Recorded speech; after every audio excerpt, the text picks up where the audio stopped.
Hey, everybody, this is Josh McKinney, and I just want to welcome you to episode 90 of the I Suck at Jiu-Jitsu show. You know, we've been let me tell you why I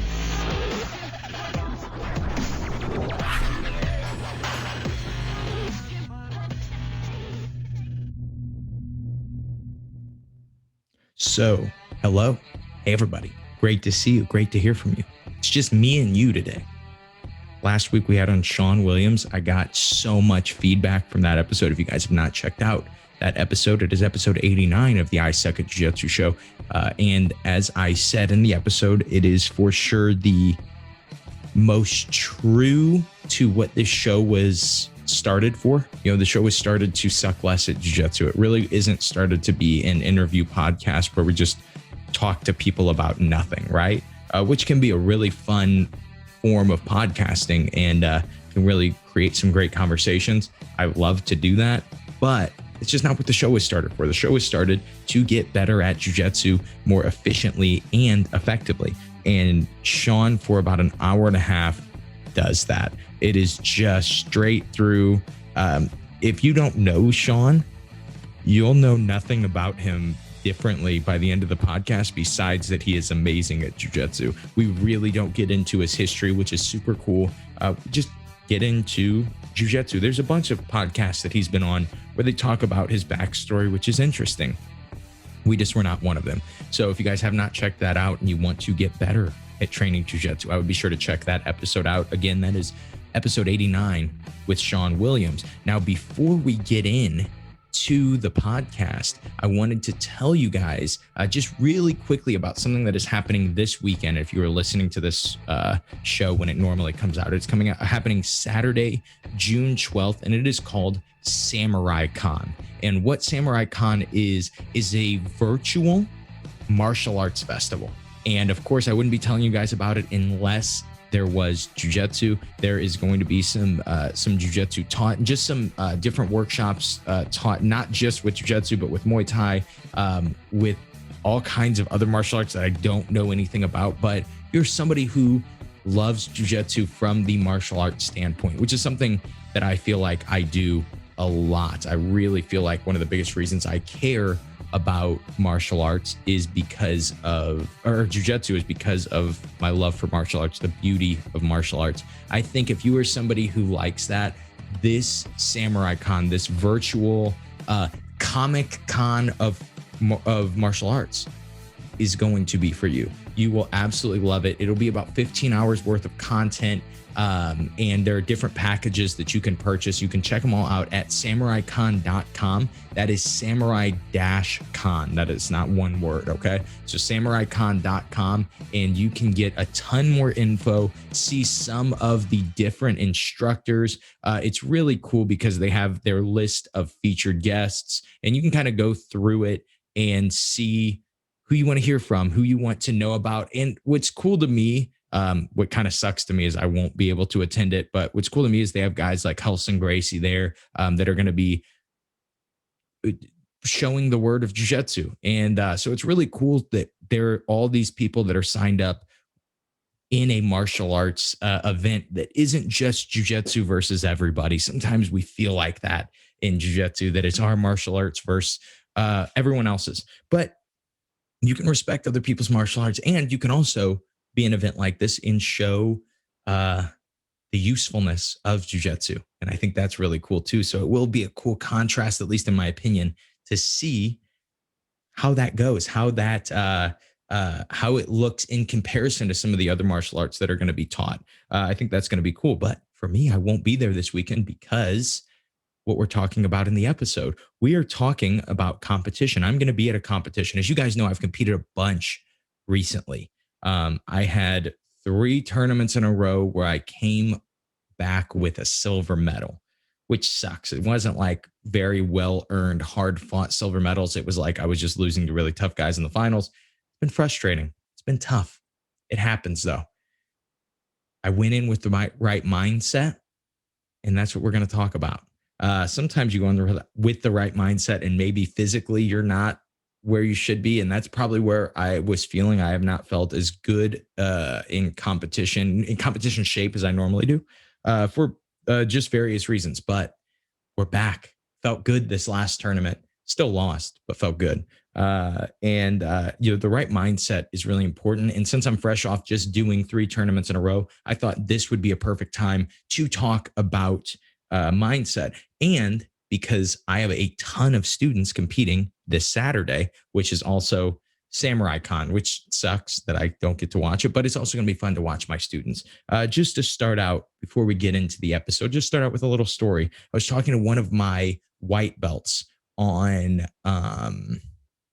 it would have been last week sometime, and we were talking about the first time that we did a tournament as a team. He was actually one of my first competitors. He's one of the first people to sign up. He took a little break, but now is back and is competing again. And I said, "Hey, Jake, remember when it was just you and Christian? And Christian was one of our kids. And so Jake was the only adult that we had competing at this tournament. He was like 18 or 19, and he won his division. I think Christian did really well in his. I don't think he won his division, but we had 2 competitors, right? And that was like 5 years ago, almost 5 years, 4.5 years ago, probably. And we fast forward 4.5 years as the school has grown and as we've pushed competition a little more. And we have like 40 competitors from our school doing this tournament. And so it's really cool that we have that big, uh, that big of an increase of people competing. And so I really wanted to make this for my students too that are brand new to competing and have not really thought much about their mindset, have not really thought much about what they should be focused on. And so I just have 3 really simple tips, and we'll break them down onto the competition mindset. And so the first tip, and this is like I think the most important tip, and that is to be yourself. I know that that sounds very like 90s TV commercial or something like that, where you're watching cartoons and they're like, oh, just be yourself and everything will be great. And you're like, oh, well, I'm kind of a craphead and I'm kind of stupid. Maybe I shouldn't be myself. And, that happens, right? Uh, but that's not what we're talking about. We're talking about actually being yourself in a jujitsu match. For example, some of the hardest things that people do, worst things people can do as a competitor, is they can try too hard to be like someone else. And you see that a lot. They go in and they say, well, Nicholas Marigali is a super intense, aggressive competitor. And they go try to compete like that. And it's just not how they train and it's not who they are. They cannot get to that. It doesn't benefit them to have the emotion of anger and aggression, right? It doesn't help them. And so what will happen is they probably will underperform and they get frustrated. Or some people are really, really calm when they compete. If you watch me compete, I'm usually very calm. Obviously, when I'm talking, when I'm ranting, I'm not calm ever. I'm technically never calm, but like I feel so much better. I feel so much like myself when I don't get too crazy, when I still stay happy and I still say funny and I still I am who I am, right? When I just keep that, I tend to do the best in competition. And so that's something I think is really important is you just say, what kind of a person am I? You'll find that the type of person that you are kind of translates some into your jujitsu style. Generally, people that are really hard nosed and gritty or a little more intense out off the mat, right? And it's the opposite. People that are tend to be lazy. A lot of times they have lazy jujitsu, and so you kind of find who you are, you find your style, and you just stick with it. And you say, "This is me. I'm gonna go do my techniques the way that I can perform best, which is how I am every single day." And I'm going to go and try my best with them. And that brings me to the second point. And this is also important. I get when you're only doing 3 points, I guess they're all important, but focus on what you can control. A lot of times in a tournament, there are like a million variables of things that are just completely out of your control. For example, the mats are really small, the refs suck. My opponent is very good. My opponent is sandbagging. My opponent is really strong. Their cardio is good. They seem scary. They're mean.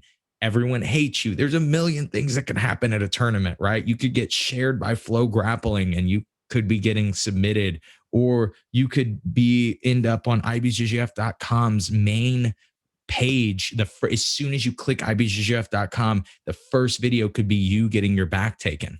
If you guys have checked ibjjf.com sometime, or if you checked last week sometime, you probably saw that happening to me. Those things happen. It's out of your control. Don't worry about it. What you focus on is I have a list of techniques. I have a set of techniques that I know that I can do, right? It's a long list, but I just focus on going and doing my techniques. I just focus on doing my strategy. One day I will do a whole episode on jujitsu strategy for competition, and jujitsu strategy in the gym, because there should be both. You should be learning how to strategize. I have a friend that's very, very good at strategy, and I will have him on when we do that. And then, so just being in the moment, feeling calm and saying, I'm in the moment, I'm going to do good. If I don't, that's okay. It's out of my control. And that sounds crazy. I know you don't think that winning is out of your control, but it is.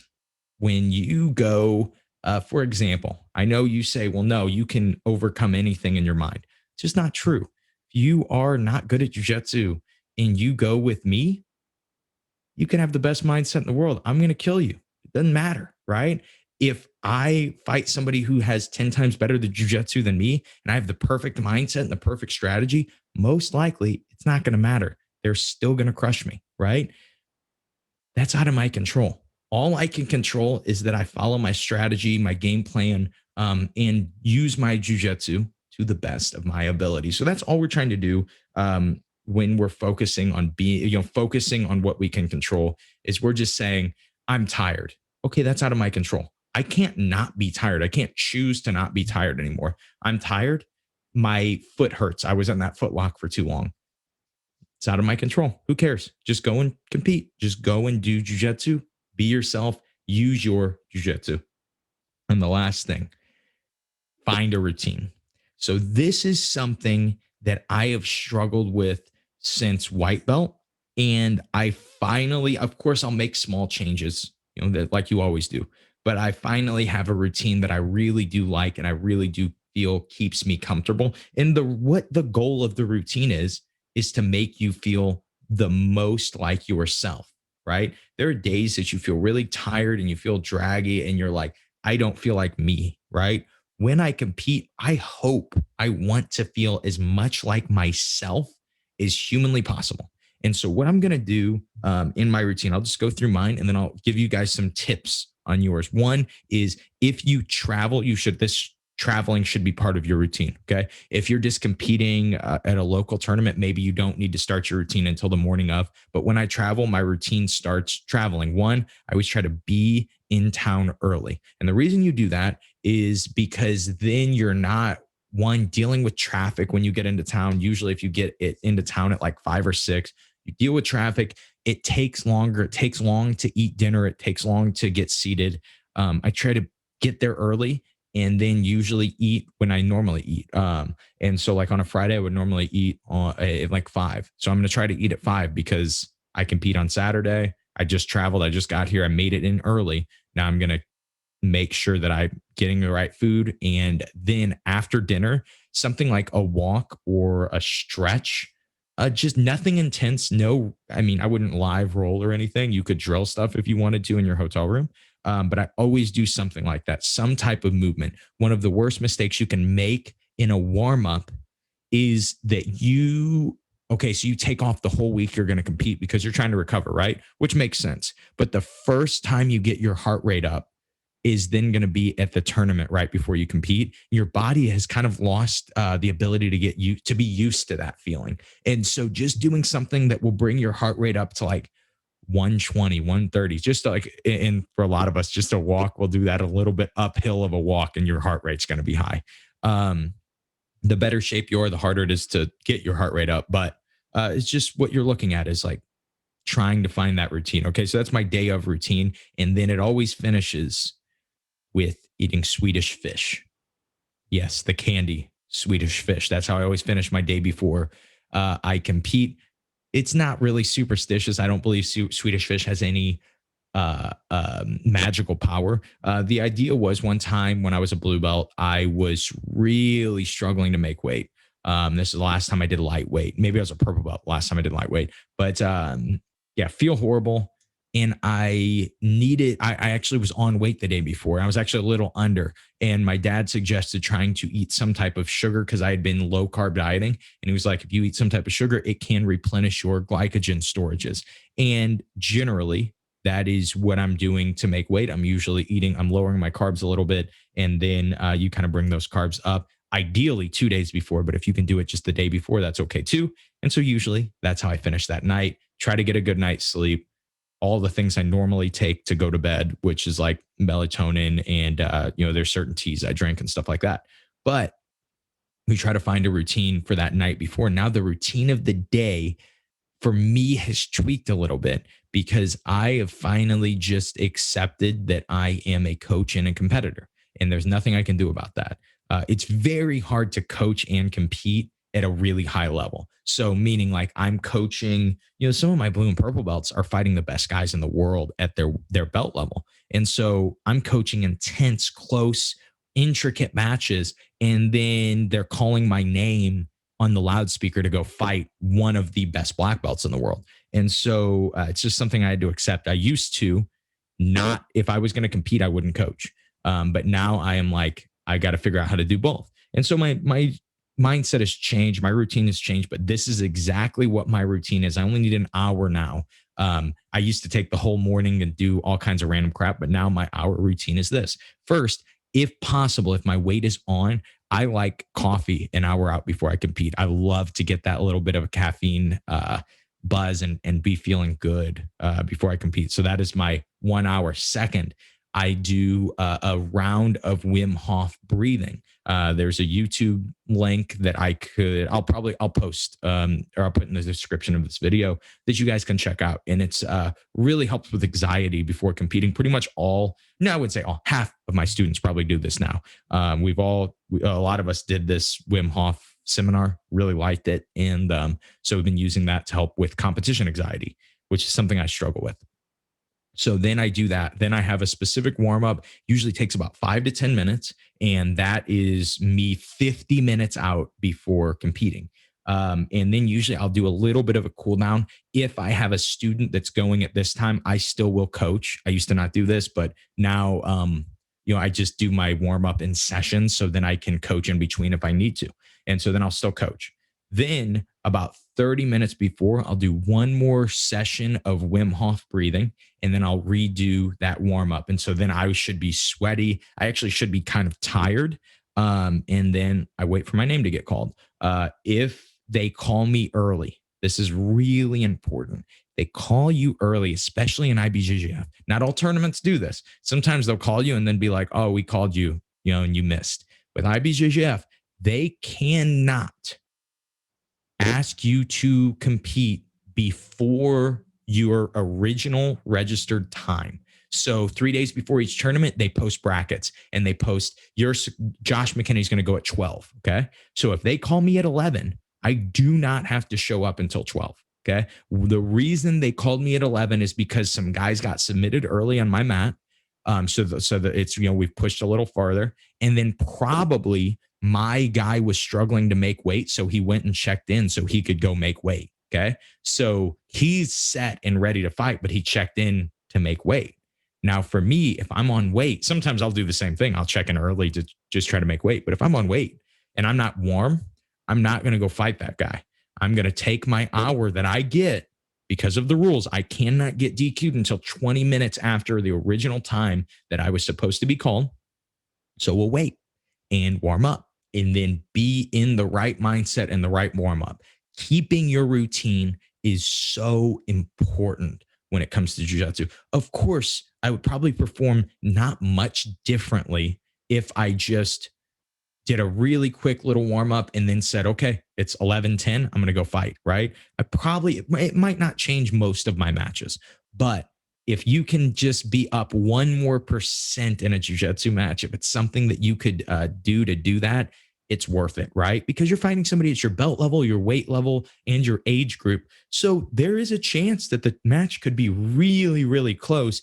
and could be decided just on who feels more mentally in the right space. And I would argue at the lower belts that mentality is probably even more important than at black belt, because I've come in with some really good mentalities at black belt and just fought some monsters, right? And sometimes that just happens. At white belt, you don't notice that as much. At blue belt, maybe sometimes they're just guys that no matter what your mentality, they just beat you. But a lot of the times, you get a good, strong, positive mentality. And the last little note that I will give you before we leave is kind of a bonus, right? Our 3 points were to be yourself, to be, or sorry, not to be in the moment. That was actually one of my, I was debating on be in the moment. But I like be yourself. I feel like that works better. Focus on what you can control and then find a routine. So be yourself, focus on what you can control, and then find a routine. And this bonus, I think can be really, really helpful for you guys, because everyone wants to know, where does the tough guy mindset come from? Where does this I can beat anybody mindset come from? Two places. One, it is made up. Okay. It is important to realize when you go in with that mindset that I'm the best guy in the world, there is a lot of reality that you have to be ignoring. Okay. For me to go in as the number 10 ranked medium heavyweight with losses to a lot of the guys, and probably three of the guys in the top 10, I'm going to go out and fight one of those guys in the top 10 again. And I tell myself, there's nothing this guy can do to you. You are the best. I am lying a little bit, right? The guy did beat me. He was better than me a month ago, right? But this time, I believe I can beat him. This time, I believe that things will be different, because I believe that I train harder than him. I believe that I have better training partners that push me harder than he gets. And that's just kind of how you think of jiu-jitsu. So the first is you lie to yourself a little bit to get into the right mental state. You just tell yourself, if you tell yourself the same thing enough, you will believe it. We've all known someone who's in a relationship with a horrible person, right? But they've told themselves enough times, no, no, no, this person's a good person. We ignore reality all of the time. But then when you're asked to ignore reality in a jiu-jitsu tournament, because it will help you, it will benefit you by you just telling yourself, I don't care that I lost to this guy in the gym. I don't care that this guy's beat me 10 times in a tournament. When we get on that mat, I am the best grappler in the world. You tell yourself that and you believe it. And that's why I never am going to make fun of a guy who cries when he loses at a tournament, even if he's a white belt, because he cried, she cried, because they believed it. They believed that they could win. And that mental edge is so important. So you go out and you believe there's nothing these guys can do to touch me. And then the last thing that you do is every time you have a positive experience, you try to put it in your memory. Okay. So when you feel great after jiu-jitsu, I think, and this isn't something that I'm an expert on and I'm a scientist on, but there's something called anchoring. What anchoring is I have a certain emotional state or there's a certain state that I'm in mentally. And I try to recreate that state. Usually, a lot of times people use it with music. And I try to recreate that state a lot with a specific song. So Josh Waitskin, he's actually a black belt in jiu-jitsu, really cool business guy, if you guys don't know who he is. And he is a chess grandmaster, phenomenal at chess. Before the World's 1 year of chess, he listened to this song by Eminem. Is it One Moment? What is that song? Whatever. Lose Yourself. That is the name of the song. I literally paused the podcast so I could look up what the name of the song was, because I was not going to be able to focus on the rest of the episode if I couldn't think of that song. I never pause the podcast. I'm not a strong video editor. And so I ramble a lot. And so just keeping the podcast rolling and going through is usually the game plan. But anyway, back to what I was saying. So Josh Waitskin listened to Lose Yourself a bunch leading up until he did the Worlds for chess. And he says that still to this day, when he hears the first few beats of the song, that he will actually start to sweat. because his body is so used to being in a specific mental state that when he listens to this song, then he goes into that mental state. That is something, if you guys ever want to check out on your own. I don't know if I have anyone that is jujitsu ish that would be an expert on anchoring. I probably have somebody, but anchoring is really, really interesting. It's really cool. Some people do it with sight. Some people do it with smells. The smell one is the most interesting. Jordan Belfort, the guy that was the Wolf of Wall Street, he has a pretty interesting podcast, and I think it's one of his books. He talks about doing uh, that. He talks about anchoring with smell when it comes to like sales appointments. And so, if this dude can illegally sell stuff while all coked up, because he uses an anchor, you can compete in jujitsu like that. But just to give you guys an example of what I use as an anchor and kind of how it came about. So one time I was getting ready to compete at Battle Mountain 6. It was a brown and black belt tournament. I want to say our matches were like 10 or 15 minutes with EBI overtime. They were in the gi and all submissions were legal. So you could heel hook in the gi. It was a really cool event. And there was some money online. I don't remember what it was. It was like $2,500 or something like that. But I am newly married. I'm a brown belt. My gym is starting to do better, but I still have no money. I still have very little money. I shouldn't say no money, but I have I'm not making a lot of money. $2,500 would be awesome. So I really trained hard. I really focused on this tournament. And something I was doing is I knew we had walkout music. And so every time I would get ready to train, I would listen to the song that I had chosen to be my walkout song. If we go back to point number one, be yourself. And if you've listened to a few episodes of the I Suck at Jiu-Jitsu show, if you've heard the name I Suck at Jiu-Jitsu, you know that me being myself is not taking myself seriously. I just can't do it. I just don't feel good when I do that. And so I had a very fun intro song, and kind of by accident, that intro song became my anchor song. Because what happened was I go out for my first match. I'm a brown belt. I'm fighting a black belt, and I come out to something very humorous, and people really liked it, and people cheered, and they were on my side immediately. I drove 11 hours to get there. No one knew who I was. But after the first match, when I had the funniest walkout song, I had fans, right? So by the second time, people were cheering. As soon as they heard the song, they were cheering, and I feel really good. I'm starting to really feel sharp. And I actually fight another brown belt at that time who ended up being a pretty good black belt competitor, and I submit him. And I won my first two matches by submission. I go into my third match, and by my third match, when my intro music plays, the crowd roars. There's probably 100, 150 people in there, but it wasn't a huge building, and at least for how many people there were, and it would erupt. And I felt like a god. I felt so good. And still to this day, if I listen, I ended up losing that match by inside heel hook. I'm not complaining. But what was weird was I was in 50-50 and my gi got caught, or my heel got caught in this guy's gi, and it was stuck. And I was not able to keep my feet together, like cross my feet to defend the heel hook. It's a really interesting thing. I see why we don't do heel hooks in the gi. The gi really does get in the way. I know a lot of people say like, oh no, that's just a stupid thing. I do see it some. Maybe it is stupid. I don't know. I haven't put a ton of thought into it, but that specific scenario sucked. And it cost me $2,500. And but anyway, it was a really cool event. It was really fun to get to fight on that. But I came away with this song that every time I listen to it, it puts me back standing behind the sound guy, waiting for my next match to go. And when I hear the first few words of the song, I hear people cheer with it, and it makes me feel really good. And mentally, I am able to kind of summon some mental energy that I usually wouldn't be able to very quickly off of this song. I'll tell you guys a song. I'm embarrassed. I don't listen to this before every jiu-jitsu competition anymore. I like, sometimes I'll do it for a season and I really like it, and then sometimes I just get tired of the song. But right now I'm not tired. Right now I'm in. I'm getting ready for American Nationals, and I'm going back to Old Faithful.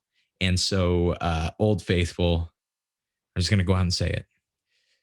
It's I'm Too Sexy by Said Right Fred. And I know that that is the worst song that you could possibly use as an anchor, but it was just something fun. I wanted to do something different. And I came out to that song and it ended up sticking a little too well. And so now that is my best anchor song when I need to get in the right mindset, when I'm actually going to have a podcast with someone who's really good, like somebody who I would be like, oh, this person, like Sean Williams, for instance. And I'm like, this person's out of my league. And I would go check, I go listen to the song. There are a few other ones that I'll do that will put me in the right mindset. But having music like that, that you've trained yourself to do, or other anchors, is a really cool thing. It's a really beneficial thing if you compete a lot, or if you want to start competing a lot, creating a routine, one that puts you in a certain mental state, that that mental state is as they say on the book. What are his, man? I can't remember the points. I don't want to go off them off the top of my head. But the Wolf of Wall Street book is The Way of the Wolf. So Way of the Wolf, the podcast, or is it the book? Maybe it's the book. I don't know. Either way, that book, very good. Really interesting stuff, just about confidence. It's all about sales. I don't really sell much anymore at the gym. I don't do that, but that's why I originally read it. And I ended up using a lot of the thoughts for jujitsu competition. And so anchoring, it's really interesting. It's really cool. You should check it out. Having a routine, also very important. Making sure that you are yourself is the number one thing. You just go be yourself. I can't go out and be a cool or angry guy when I compete, even though those would be so much more fun than being the kind of awkward podcasting chubby Asian guy that walks out to I'm too sexy, you know? Just who I am. I have to be me though. I just don't perform my jujitsu well when I try to be like other people are. And so I think that's important. I think it's important for you guys just to keep in mind when it comes to competing is getting to that right mindset. The best way to get there is to have a routine. And so I hope that this episode is helpful for you guys. If you guys don't like competitive episodes, you're not a competitor, I would love to hear from you. If you say like, hey, cool episode or whatever, maybe I hated the episode, but I don't compete, so it didn't really help me. I would love to know that, because I get certain demographics for who listens to my podcast, like where they're from, how old they are, and what gender they are. Those are pretty much the only things that you get. And you don't get a ton of those either. Not all podcast platforms has that information. But I get information on my podcast. What I don't get is I don't know how many people are white belts, blue belts, purple belts, brown belts, black belts. I don't know that. I don't know how many people compete. I don't know how many people do self-defense. I don't know how many people are hobbyists. I just, I don't get that. And so if you guys ever feel like helping out on the podcast, just let me know what you like to hear. You're a competitor and you like to hear ones about competition. Maybe you're a competitor and you don't like to hear things about competition because you kind of have your own ways that you already have set up. Regardless, I think it's really important for me to be able to grow this podcast, to know who's listening. And so if you guys are competitors, let me know. You can message me on Instagram at the Josh McKinney, or you can email me, josh@simplifyingjujitsu.com. Either way would be much appreciated if I could kind of know that you listen and what you like, because we do a lot of different types of episodes on this show. And, I would, if there was ever a point where I was going to lean more towards one or the other, it would be completely based on how people respond. If people say, I love when you do these type of episodes, that is going to be how those are going to be the episodes that you guys get. And so that's all I have for you guys today. I hope you guys enjoyed today's episode. Be sure to check out Samurai Con. That is this weekend, June 12th. You can get all information at samurai-con.com, and you will be able to get all of that information. Also, be sure to sign up for our free ebook at simplifyingjujitsu.com. You go to simplifyingjujitsu.com to get the Simplifying Jiu-Jitsu ebook, where we take the 5 essential positions of Brazilian Jiu-Jitsu and we break them down. 5 essential positions are where 90% of jiu-jitsu takes place. And it's just a thought process. It is, if you read the Facebook comments on like the ads that I've run for our Simplifying Jiu-Jitsu ebook, you will know A lot of people say you can't learn jujitsu from a book. Those people are probably kind of accurate. It's very hard to learn jujitsu from a book, but this is not a book about this is not a book that teaches you techniques. This is a book that teaches you how to learn jujitsu in the most efficient and effective way. I think you guys would really like that. And it would add you to my email list, and you guys will get to hear a little more from me and get a little more information about all the different things that we're up to with Simplifying Jiu-Jitsu, with the I Suck at Jiu-Jitsu show. And of course, it's me writing the emails. I talk sometimes about competitions, and I talk about, discouragements and how to try to overcome them. But it's a very personal place to hear from me. And so, but it's also really cool life lessons, jiu-jitsu lessons, I think, in my opinion. I write them, but hopefully they're good. People claim they're good, but they could just be being nice. But yeah, check those out. Be sure to check out the podcast, check out everything, sign up, whatever you're supposed to do. I don't know what else you're supposed to do when it comes to podcasts. Subscribe, like, share, comment. Let us know if you hate it. That's something I've never had anyone tell me they hate the podcast, at least seriously. Tell me they don't like the podcast. That'd be interesting. What if they had like a really well thought out plan of like points, like, yeah, I wrote this diagram of why I hate your podcast. That would be fun. That would be funny. We would definitely talk about that on an episode. I know point number 1, you can't say jujitsu. Yeah, we know. We all know. We know that. Not a good joke anymore. Everyone gets you with that. It's that joke has become as common as when you point at someone's shirt and then when they look down, you flick them in the nose, which I still do, but that's where that joke is at. That's like a dad level joke now at this point, because everyone knows this guy can't say jiu-jitsu. Anyway, hope you guys like the episode. Hope you guys check out everything. Hope you guys check out Samurai Con. Of course, hope this episode's helpful for you guys. I hope the mindset, thought process that we talked about are helpful. And most importantly, I hope that you suck just a little bit less at jiu-jitsu.